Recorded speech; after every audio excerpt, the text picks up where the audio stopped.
ദൈവത്തിന് സ്തോത്രം. ഈ നല്ല ദിവസത്തിനായിട്ട് ദൈവത്തിന് നന്ദി. പുതിയ നന്മകൾ അനുഭവിക്കുവാൻ, പുതിയ ദൈവത്തിൻ്റെ ആലോചനകൾ കേൾക്കുവാൻ സ്വർഗത്തിലെ ദൈവം ഈ ദിവസം നമ്മെ എല്ലാവരെയും സഹായിക്കട്ടെ. സങ്കീർത്തനം 55:22 നിന്റെ ഭാരങ്ങളെ യഹോവയുടെ മേൽ ഇട്ടുകൊള്ളുക. നിന്റെ ഭാരങ്ങളെ യഹോവയുടെ മേൽ ഇട്ടുകൊള്ളുക. യഹോവ നിന്നെ പുലർത്തും. നീതിമാൻ ഒരു നാളും ഇളകിപ്പോകുവാൻ യഹോവ സമ്മതിക്കുകയില്ല. നമ്മുടെ ഭാരങ്ങൾ ഇന്ന് ആരുടെ കയ്യിലാണ്? പ്രിയപ്പെട്ടവരെ, മനുഷ്യ ജീവിതത്തിൽ ഭാരങ്ങൾ ഉണ്ടാകും.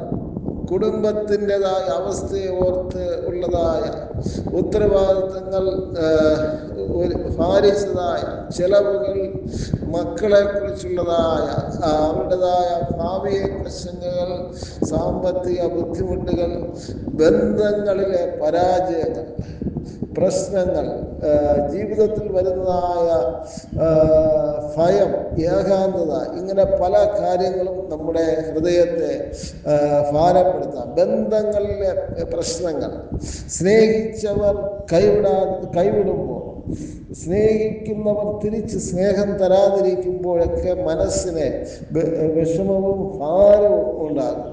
എന്നാൽ സ്വർഗത്തിലെ ദൈവം പറയുന്നത്, നീ സ്തോത്രം, നിന്റെ ഭാരങ്ങളെ, നിന്റെ ജീവിതത്തിൽ വരുന്ന വിഷമങ്ങളെ ദൈവത്തിലേക്ക് അർപ്പിക്കുക. ഞാൻ നിന്നെ പുലർത്തും. നീ ആ ഭാരത്തെ നീ വഹിച്ചു കൊണ്ട് പോയി കഴിഞ്ഞാൽ നീ വലിയ പ്രശ്നത്തിന് കാരണമായി തീരും. നിന്റെ ജീവിതത്തിൽ പിന്നെ കുടുക്കുകളായിട്ട് അതൊരു ബന്ധനമായി തീരും. അതുകൊണ്ട് ദൈവസന്നിധിയിലേക്ക് അടുത്ത് വരികയും ദൈവത്തെ വിശ്വസിച്ചുകൊണ്ട് ദൈവത്തോട് പ്രാർത്ഥിക്കുമ്പോൾ ദൈവസന്നിധിയിലേക്ക് ആ ഭാരത്തെ, ആ പ്രശ്നത്തെ, ആ വേദനയെ, നീ ഭയപ്പെട്ടതായ വിഷയത്തെ, നീ വേദനിച്ചതായ വിഷയങ്ങളെയൊക്കെ ദൈവസന്നിധിയിലേക്ക് നീ സ്തോത്രം ദൈവത്തിൻ്റെ അടുക്കലേക്ക് പോയി ദൈവസന്നിധിയിലേക്ക് സമർപ്പിക്കുമ്പോൾ, സ്തോത്രം, ദൈവസന്നിധിയിൽ ഏകാഗ്ര ഹൃദയത്തോടു കൂടെ ആയിരുന്നുകൊണ്ട് ആ ദൈവത്തിൻ്റെ മുഖത്തേക്ക് നോക്കുമ്പോൾ നിന്റെ ജീവിതത്തിൽ ഇന്ന് വരെ അനുഭവിക്കുന്നതായ പ്രശ്നങ്ങളെ, ഭാരങ്ങളെ, ഇതെല്ലാം ദൈവത്തിൻ്റെ അടുക്കൽ സമർപ്പിക്കുവാൻ, ആ ഭാരത്തെ കൊടുക്കുവാൻ ദൈവം സഹായിക്കും. സ്തോത്രം. നീ അത് സമർപ്പിക്കണം. നീ അത് ദൈവസന്നിധിയിലേക്ക് കടന്നു ചെന്ന് ആ ഭാരത്തെ നീ സ്തോത്രം, ഇവിടെ പറഞ്ഞിരിക്കുന്നത്, നിന്റെ ഭാരത്തെ എൻ്റെ മേൽ ഇട്ടുകൊള്ളുക. പ്രിയമുള്ളവരെ, സ്തോത്രം, നമ്മുടെ കയ്യിൽ പിടിച്ചുകൊണ്ട് സ്തോത്രം, ദൈവമേ എൻ്റെ ഭാരം എടുത്തുകൊള്ളണമേ എന്ന് മാത്രം പറയുന്നതല്ല, അതിനെ നമ്മുടെ ഭാരങ്ങളെ കയ്യിൽ പിടിച്ച് കൊണ്ട് പോകുന്നതല്ല. നമ്മുടെ ഭാരങ്ങളെ, നമ്മുടെ വേദനകളെ, വിഷമങ്ങളെ, നമ്മുടെ ജീവിതത്തിലുള്ളതായ വൈകല്യങ്ങളെ എല്ലാം യേശുവിൻ്റെ കരങ്ങളിലേക്ക് നമ്മൾ ഇട്ടുകൊള്ളണം. സ്തോത്രം, സമർപ്പിക്കണം. സ്തോത്രം, എൻ്റെ ഭാരം എടുത്തുകൊള്ളണമേ എന്ന് മാത്രം പറയുന്നതല്ല, അത് ദൈവത്തിനെ ഏൽപ്പിക്കണം. നമ്മൾ പലപ്പോഴും ചെയ്യുന്നത് എന്താണ്?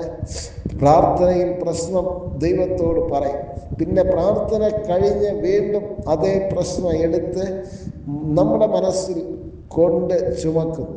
അതുകൊണ്ടാണ് യേശു പറഞ്ഞത്, 1 പത്രോസ് 5:7 കാണുവാൻ സാധിക്കുന്നു, നിങ്ങൾ സകല ചിന്താകുലവും യേശുവിൻ്റെ മേൽ ഇട്ടുകൊള്ളും. യേശു നിങ്ങളെ കുറിച്ച് കരുതൽ അറിയാം. ദൈവത്തിന് നിങ്ങളുടെ കണ്ണുനീർ അറിയാം. ദൈവത്തിന് നിങ്ങളുടെ ഹൃദയവേദന അറിയാം. അതുകൊണ്ട് ദൈവസന്നിധിയിൽ ഏൽപ്പിക്കേണ്ടതായ ചുമതല, സ്തോത്രം, നമുക്കുള്ളതാണ്. ദൈവം നമ്മെ പുലർത്തും. എത്ര മനോഹരമായ, നമുക്ക് വേണ്ടി കരുതു. 56-ാം അധ്യായം അതിൻ്റെ 4-ാം വാക്യം, അതിൽ ഇങ്ങനെ ഒരു വാക്യമുണ്ട്, നിങ്ങളുടെ വാർദ്ധക്യം വരെ ഞാൻ നിങ്ങളെ ചുമക്കും, നരയ്ക്കുവോളം ഞാൻ നിങ്ങളെ വഹിക്കും. നമ്മുടെ ശക്തി കുറയാം, മനുഷ്യരുടെ സഹായം നഷ്ടപ്പെടാം, സാഹചര്യങ്ങൾ മാറാം. പക്ഷേ ദൈവം നമ്മെ ഒരിക്കലും എന്ത് ചെയ്യുന്നില്ല, വിട്ടുപോകുന്നില്ല, നമ്മെ കൈവിടുകയില്ല. അപ്പോൾ ഭയപ്പെടാതെ നമുക്ക് ദൈവത്തിൽ ആശ്രയിക്കുവാൻ നമുക്ക് സാധിക്കണം. നമ്മുടെ ഭാരങ്ങളുടെ വലിയൊരു ഭാഗവും ഭയമാണ്. നാളെ എന്താകും, എൻ്റെ കുടുംബത്തിൻ്റെ സ്ഥിതി എന്താകും, ഇങ്ങനെയുള്ളതായ പ്രശ്നങ്ങൾ, എനിക്ക് മുമ്പോട്ട് പോകുവാൻ കഴിയുമോ, ഇങ്ങനെയൊക്കെയുള്ളതായ ചിന്തകൾ നമ്മുടെ മനസ്സിനെ തളർത്തിക്കളയും. എന്നാൽ ദൈവത്തിൽ വിശ്വസിക്കുന്ന ഒരു വ്യക്തി, ദാവീദ് രാജാവ് പറഞ്ഞു, ഞാൻ ഭയപ്പെടുന്ന നാളിൽ നിന്നിൽ ആശ്രയിക്കും. ഞാൻ ഭയപ്പെടാത്തപ്പോൾ എന്നല്ല, എൻ്റെ ഹൃദയത്തിൽ, എൻ്റെ മനസ്സിൽ ഭയപ്പാട് വരുന്ന നാളിൽ എന്നാണ്. ഭയം വന്നാലും ആ ഭയത്തിൽ ഞാൻ മുമ്പോട്ട് പോകത്തില്ല. ഞാൻ യഹോവയിൽ ആശ്രയിച്ച് ധൈര്യപ്പെടും. ഈ ശബ്ദം കേട്ടുകൊണ്ടിരിക്കുന്ന പ്രിയപ്പെട്ടവരെ, നിങ്ങൾക്ക് പറയുവാൻ സാധിക്കണം, എൻ്റെ കൂടെ എൻ്റെ ദൈവമുണ്ട്. സർവശക്തനായ ദൈവത്തിൽ ഞാൻ ആശ്രയിക്കുന്നത് കൊണ്ട് ഞാൻ മുമ്പോട്ട് പോകും. എന്നെ തള്ളിക്കളഞ്ഞവർ, എന്നെ നിന്ദിച്ചവർ, എനിക്ക് എൻ്റെ സ്നേഹത്തെ തിരിച്ചറിയാത്തവർ, എൻ്റെ സ്തോത്രം, എൻ്റെ കൂടെ എന്നെ സഹായിച്ചില്ല എങ്കിലും ഞാൻ അവരുടെ മുമ്പിൽ പരാജയപ്പെടത്തില്ല. കാരണം എൻ്റെ ദൈവം എൻ്റെ കൂടെ ഉണ്ട്.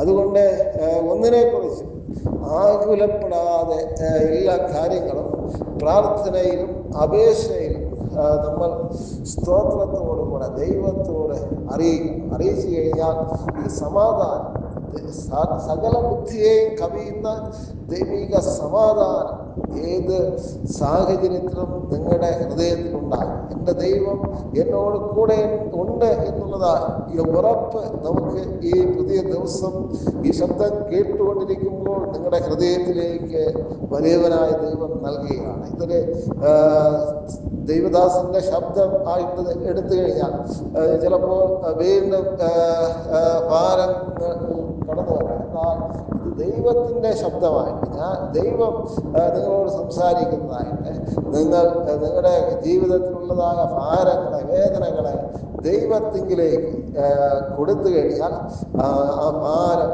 മാറി. ഒരു മനുഷ്യൻ ഒരു ഭാരമുള്ള ചാക്ക് മറ്റൊരാൾക്ക് കൊടുത്തിട്ട് കുറച്ച് കഴിഞ്ഞ് തിരികെ വാങ്ങിയാൽ എന്തെങ്കിലും പ്രയോജനമുണ്ടോ? അതുപോലെ നമ്മളും ചെയ്യാറുണ്ട്. കർത്താവിൻ്റെ കുടുംബത്തെ അങ്ങയുടെ കയ്യിലേക്ക് ഏൽപ്പിക്കുന്നു, അല്ലെങ്കിൽ എൻ്റെ ഭാരത്തെ അങ്ങയുടെ കയ്യിലേക്ക് ഏൽപ്പിക്കുന്നു.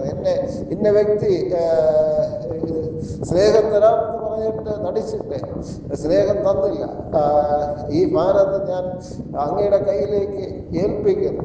അല്പസമയം കഴിഞ്ഞ് എന്തായിരിക്കും, എങ്ങനെ നടക്കും, ഇത് ശരിയാകുമോ, എനിക്ക് മുമ്പോട്ട് പോകുവാൻ സാധിക്കുമോ എന്ന് ഓർത്ത് വീണ്ടും എന്ത് ചെയ്യുകയാണ്, സ്വയം ആ ഭാരത്തെ കൊണ്ടു ചുമക്കുകയാണ്. അതൊരിക്കലും പാടില്ല.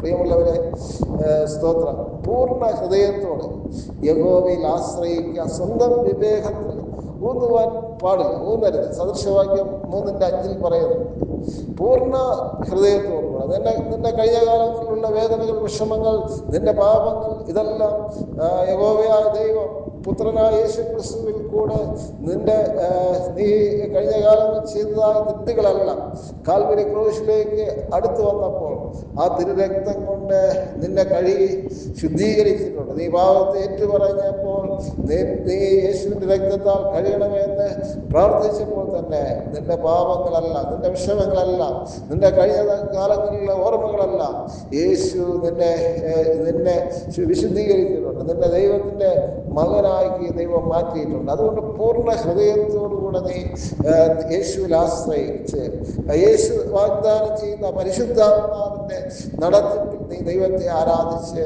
ഒരു പുതിയ മനുഷ്യനായി തീരണം. നീ പഴയ മദ്യപാനത്തിലേക്ക് പോകരുത്. പഴയ ഡിപ്രഷനിലേക്ക് നീ പോകരുത്.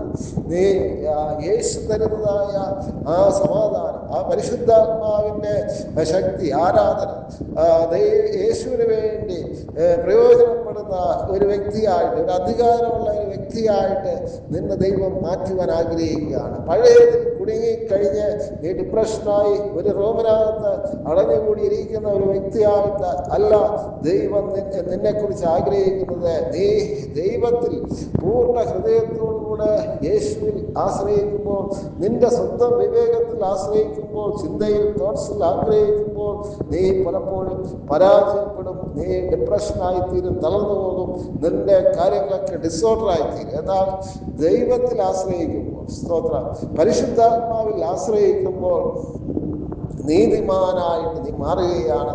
നീ ഒരു നാളും ഇളകിപ്പോകുവാൻ യഹോവ സമ്മതിക്കുകയില്ല. സ്തോത്രം. പ്രിയമുള്ളവരെ, കാറ്റ് വരാം, കൊടുങ്കാറ്റ് വരാം, പരീക്ഷണങ്ങൾ കടന്നു വരാം.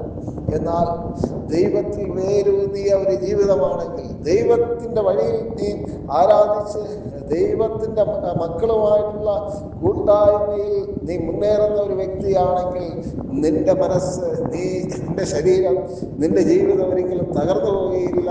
നിന്നെ ശത്രുവിൻ്റെ മുമ്പിൽ മേശ ഒരുക്കുന്ന ആ ദൈവത്തിൻ്റെ സാന്നിധ്യം നിനക്ക് അനുഭവിക്കുവാൻ സാധിക്കും. അതുകൊണ്ട് ഇന്ന് ഈ വചനം കേട്ടുകൊണ്ടിരിക്കുമ്പോൾ ദൈവത്തിൻ്റെ കയ്യിൽ ഒന്ന് ഏൽപ്പിക്കുക. സ്തോത്രം. ദൈവത്തിൽ വിശ്വസിക്കുക.